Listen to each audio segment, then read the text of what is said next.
It's time to take a look at what's happening around Wyoming for Monday, September 23rd. I'm Wendy Corr, bringing you headlines from the Cowboy State Daily newsroom, brought to you by the Cowboy State Daily Morning Show with Jake. Launching October 1st at 6 a.m., Cowboy State Daily's Jake Nichols is making morning radio cool again.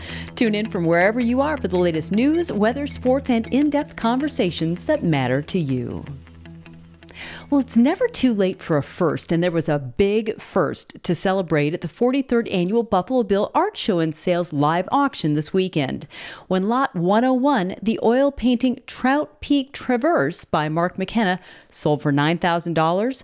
Auctioneer Troy Black told the crowded tent of patrons and artists that in his years of doing this show, they've never hit $1 million on the first night until that moment. And Cowboy State Daily's Andrew Rossi was there. As opposed to just going to cover it, I was actually writing down the amounts and the bid numbers as they came in and adding them up as they went along. And it was really cool the moment when the one piece was sold that they crossed the $1 million mark. That was the first time that they had crossed $1 million the first night of the show. That's part of the excitement and the adrenaline and the atmosphere that keeps people coming back year after year after year. They come for the bidding wars, they come for the camaraderie, and they come to watch as the art goes up in value, and people want to see these contemporary Western art pieces in their homes and museums. By the end of Friday's auctions, 98 of the 104 pieces in the 43rd Buffalo Bill Art Show and Sale had been sold. Only 6 pieces didn't meet their reserve at auction. Well, it's not every day when a plane lands in front of you on I-25, but it happened on Saturday morning to Levi and Kelsey Dutton of Casper. Cowboy State Daily's Jimmy Orr reports that the couple was driving down to Cheyenne for their daughter's softball game when they spotted a single-engine airplane about 150 feet off the ground flying directly over the highway about 23 miles north of Cheyenne. The plane was able to pull over. They pulled over right after, and they got out. And they started talking to the pilot. The pilot was completely calm. He just said, yeah, I'll be able to fix this thing. So he got out his toolkit, started fixing it on the side of the road. He was able to do whatever he did, and then took off again on the interstate and was able to fly to Cheyenne. We did speak with a chief instructor for an aviation school, Mitch Semmel, who said that it was a remarkable story because the flight instructors teach pilots, you're in trouble, highways are pretty good, but there's always the fear of trees and signs and traffic. But here in Wyoming at 8:30 in the morning on a Saturday, there's it's a pretty good chance that you can land it. Semmel said instructors teach not so much the best option in an emergency situation, but what's the least bad option. Dust devils are sometimes the only life that David Bellis can see on his Johnson County ranch as he looks out over miles and miles of scorched earth. He told Cowboy State Daily's Renee Jean that the whirlwinds are a disquieting sign of the erosion he knows is happening across not only his land, but across all the other acres upon acres that have burned up in the House Draw and Remington fires. It's really staggering when you consider he lost 50,000 acres, but within a 100-mile radius of his farm, there's like 500,000 acres that has burned up. It's going to take millions of dollars and at least a couple of years for those rangelands to recover and management to get back to a new normal. I think one of the most significant problems facing that whole area, that all that dirt, that 500,000 acres of burned land is a blank canvas just waiting for every weed seed to pop as soon as it rains. Relief funds have been set up and government agencies are working hard to help the affected ranchers design management plans to deal with the aftermath. Well, as Friday morning rolled around, David Mercado of Casper was headed out for 3 days of elk hunting in a remote area near Muddy Mountain. He was back home from what could only be described as the Wyoming elk hunt from hell when he spoke over the phone with Outdoors reporter Mark Hines. Their friend from Texas, his horse started acting up. Eventually he bucked him off, and the guy suffered a really badly broken femur. And so by that time, they're already out in the freaking middle of nowhere. Right before the chopper took off, he told him, look, you guys don't quit hunting. Go get out there and kill one of those bulls for me. They run into a grizzly bear with two huge cubs, almost grown cubs. The mama bear charges them, but in the process of all this chaos, their horses ran off. All their gear was gone. So they basically had to sleep on the ground with a fire, no food. Fortunately, they ran into an outfitter's camp. The outfitters had found their horses, had all their gear. The horses hadn't ripped any of the gear off in their panic. So at least they had that. On the plus side, everybody made it out alive, although the man who was bucked off had to have several bone screws put into his leg to begin his long healing process. A Casper man was sentenced Friday to 7 years and 6 months in prison for being a felon in possession of firearms and ammunition.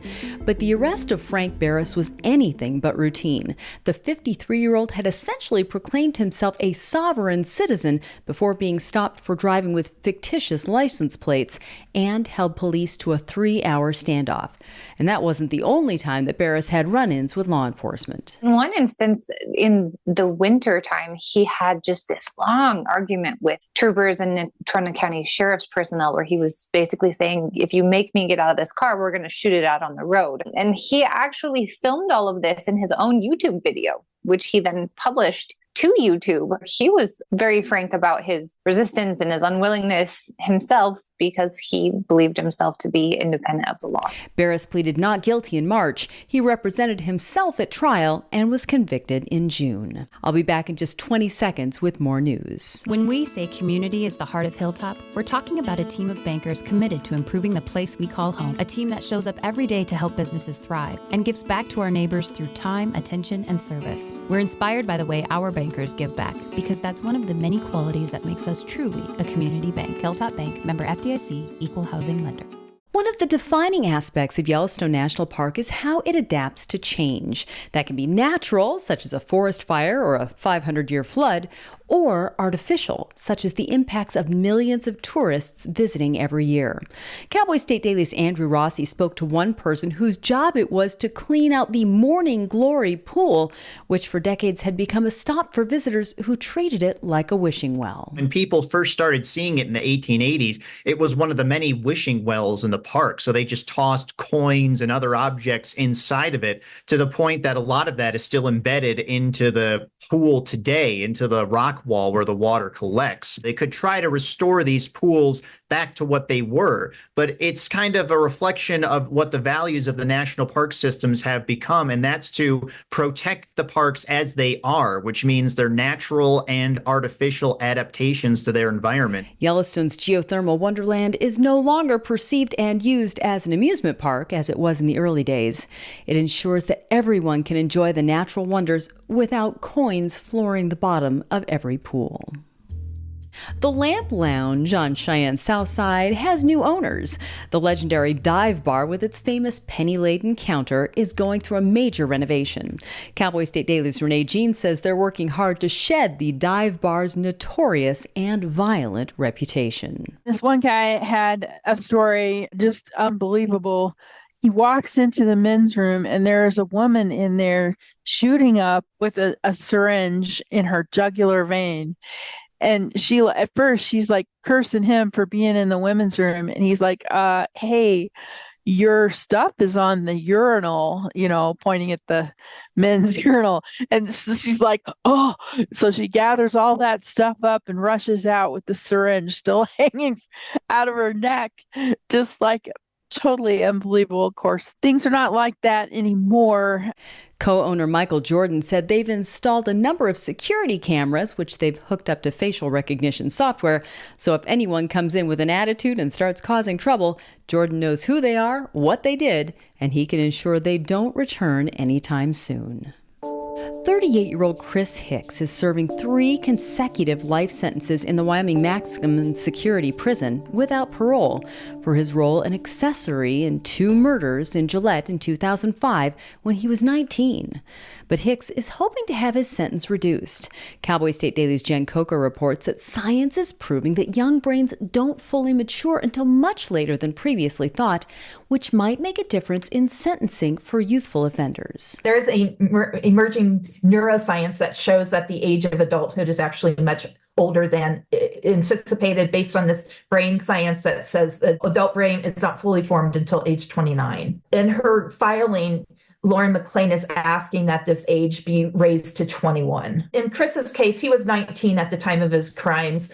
And in the motion, it also includes he was evaluated by a psychologist who said he definitely did not have a fully formed adult brain at the time of his crimes.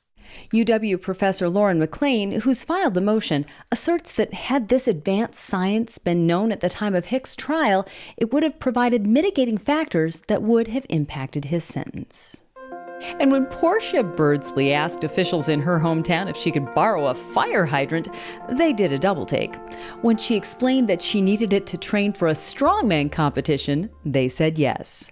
Cowboy State Daily's Jackie Dorothy spoke to the 33-year-old self-proclaimed girly girl who's been carrying fire hydrants, toting heavy sandbags, and performing all kinds of other awesome displays of strength around Thermopolis for the past 2 years, training for and competing in the growing sport of strongman. Portia has been doing strength training since 2019, just lifting weights on her own and just kind of getting into shape. And the Montana Strongest Man came to Gotchi here in Thermopolis, and he actually had her do I think it was called log lifting. This is all new to me as well, but she was doing log lifting and broke records right then. First time to touch the weights. She loves it, and she's out to prove that you can lift heavy, as she calls it, and still be a girl.